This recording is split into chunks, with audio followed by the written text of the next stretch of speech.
Welcome to Two Wars channel. The Great Patriotic War became one of the most brutal, bloody wars in history. The Red Army suffered unprecedented losses among its soldiers and generals. Among the Germans, there were also worthy warriors. But to the credit of the Soviet officers, most of them faced severe trials with courage and resilience, like the heroes of ancient sagas. In this article, I will talk about the generals of the Red Army Command who died in battle, as befits heroes. On August 4, 1941, near the village of Starinka in the Smolensk region, a group led by Lieutenant General Vladimir Yakovlevich Kachalov, commander of the 28th Army, engaged in a fierce and intense tank battle while attempting to break out of encirclement. On the eve July, the group, the 104th, 145th, and 149th Divisions, struck the advancing Wehrmacht forces from the Roslavel area. The Germans were pushed back across the Stomil River and requested reinforcements. They were gathered and launched an attack on Kachalov's group. The commander of the 9th Army Corps of the Wehrmacht, Hermann Geyer, said, "The battles near Yermolino were incredibly fierce and intense, especially on August 4th and the night of the 5th. A large number of numerous burned and abandoned Russian tanks remained here for several days. In one of them, soldiers found a dead Russian general." At the time of his death, Kachalov was 51 years old, of peasant origin, and from the Tsaritsyn province. He served in the military since 1910 in the Imperial Army, where he rose to the rank of captain and went through the entire Civil War. Lacking information about the fate of Vladimir Yakovlevich and based on Melis's false report, the Supreme High Command, in Order No. 270 dated August 16, 1941, declared Kachalov a deserter who had surrendered. And on September 29, 1941, the Military Collegium of the Supreme Court of USSR sentenced him to death in absentia. This fact clearly demonstrates how swift and often unjust the court was under the Bolsheviks. It was only in 1952 to 1953, based on more reliable information, that an additional investigation was ordered. Kachalov died heroically escaping encirclement. The Buratskaya grave was opened, and the general's remains were reburied. In 1953, Kachalov was exonerated posthumously, reinstated, and his awards returned. On September 20, 1941, the combined column of the Southwestern Front Headquarters, 5th Army, attempting to break out of encirclement, was attacked by the main forces of the 3rd Panzer Division of the Wehrmacht near the hamlet of Dryukovshchina in the Poltava region. It came down to hand-to-hand combat. Everyone joined, from the soldier to the commander of the Southwestern Front, hero of the Soviet Union, Colonel General Mikhail Petrovich Kirponos. In this battle, he was wounded in the leg and killed by shrapnel. In December 1943, the hero's remains were found and reburied with military honors in Kiev. Kirponos was 49 years old. He was born to a peasant family in the Chernihiv province and served since 1915. In the Imperial Army, he rose to the rank of NCO. During the Civil War, he fought in the Shkors Division. Kirponos received the Hero Star for the Soviet-Finnish War when his 70th Rifle Division made a dash across the ice of the Gulf of Finland in March 1945, bypassing the enemy's fortified area and striking from the rear, securing a bridgehead and cutting off the road from Vyborg to Helsinki. Smirnov Andrei Kirillovich. On October 8, 1941, near the village of Popovka, Lieutenant General Smirnov Andrei Kirillovich, commander of the 18th Army, was killed in a night battle while attempting to break out of an encirclement. In his honor, this village was renamed Smirnovo. His army was unable to break through to their own lines, and most of the Red Army soldiers were taken prisoner. Foreseeing such a fate, a plane was sent for General Smirnov and other senior commanders of the 18th Army, but Andrei Kirillovich refused evacuation, deciding to stay with his soldiers until the end and attempt to break out of the encirclement. At the time of his death, he was 46 years old. He was a native of St. Petersburg and of noble origin. He served in the military since 1915 in the Imperial Army, holding the ranks of ensign, then second lieutenant and lieutenant. He served in the Red Army Command since February 1918, became a member of the Communist Party in 1928. His non-proletarian background had an impact. By order of the commander of the 16th Panzer Division of the Wehrmacht, General Hans Huber, the fallen brave General Smirnov was buried by German tankers with military honors. By order of the commander of the 16th Panzer Division of the Wehrmacht, General Hans Huber, the fallen General Smirnov, who died a hero's death bravely, was buried with military honors by German tank crews. On May 25, 1942, the remnants of the 57th Army fought to break out of encirclement. The army had suffered significant losses and was trapped in a pocket during the Third Battle of Kharkiv. Near the village of Popanki in the Umsky district of Kharkiv Oblast, a major battle occurred in which the commander of the 57th Army, Lieutenant General Podlos Kuzma Petrovich, was killed. There was little left of his unit. The remnants of the army were withdrawn to the frontline reserve for reformation.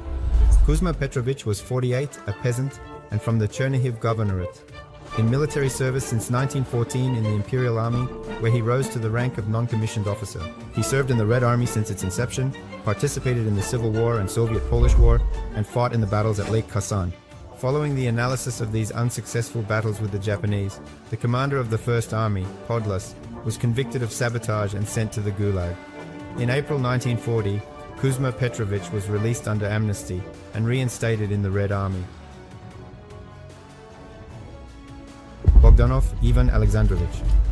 On July 22, 1942, near the village of Krapivna in Kalinin Oblast, Lieutenant General Bogdanov Ivan Alexandrovich, commander of the 39th Army, was fatally wounded.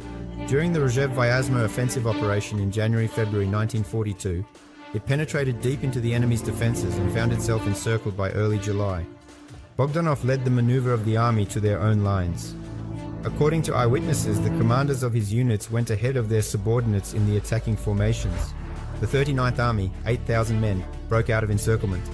But soon after meeting their own forces, the general was seriously wounded during a German artillery barrage. He was transported by U-2 aircraft to a hospital in Kalinin, but that evening Bogdanov died in the hospital. He was 44 years old, of peasant origin, from the Tambov Governorate. He has been in service since May 16, rising to the rank of officer in the Imperial Army, and participated in the Civil War and the Soviet-Finnish War.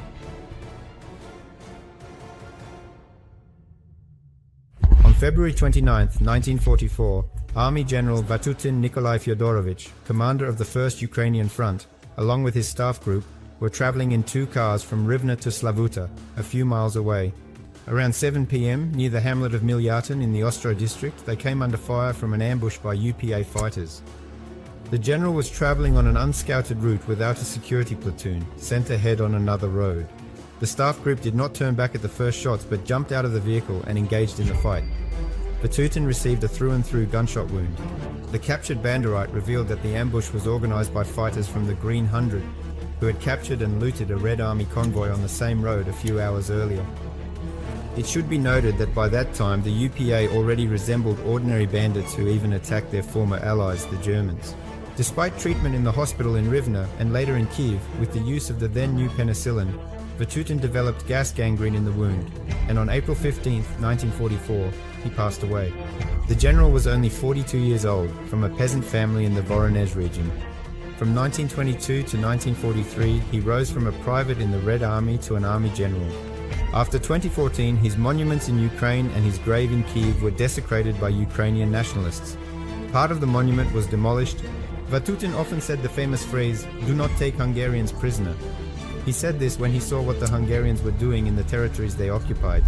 In the 1971 film Liberation, it shows that Vatutin's staff cars were attacked by Germans, not Banderites.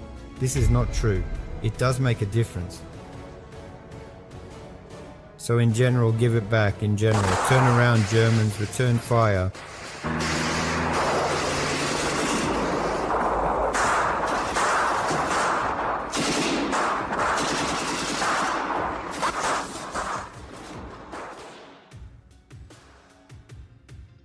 On February 18, 1945, Ivan Danilovich Chernyakovsky, one of the youngest and most talented Soviet commanders, twice hero of the Soviet Union, and army general, received a fatal wound from artillery shell fragments, or a mortar mine, according to another version, while commanding the 3rd Belarusian Front. He came under fire on the outskirts of the city of Melzek in Prussia, which had been liberated from the Germans by his army. Since October 1945, it became the Polish city of Pieniacek, along with other Prussian lands, gifted to Poland by the Soviet Union. The monument to General Chernyakhovsky, erected where he died, was demolished in 2015 by Polish authorities despite protests from the Russian Ministry of Foreign Affairs. Chernyakhovsky was 37 years old when he died. He was from Kiev and of working-class origin. In military service since 1924, he went through the Great Patriotic War from day one. Ivan Danilovich received his first Gold Star in October 1943 for organizing the crossing of the Dnieper for personal heroism displayed in this operation.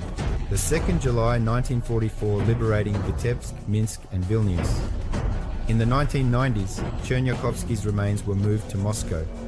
At the Novodevichy Cemetery and the monument to the combat general, which had stood in Vilnius since 1964 and which the Lithuanians began dismantling in 93, eventually moved to Voronezh and has been standing there since on the square named after the hero.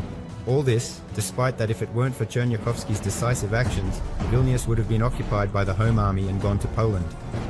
This plan of the Poles, by the way, was supported in particular by US President Roosevelt. Yes, I already know your outraged comments, like 2 wars, so why such a short list?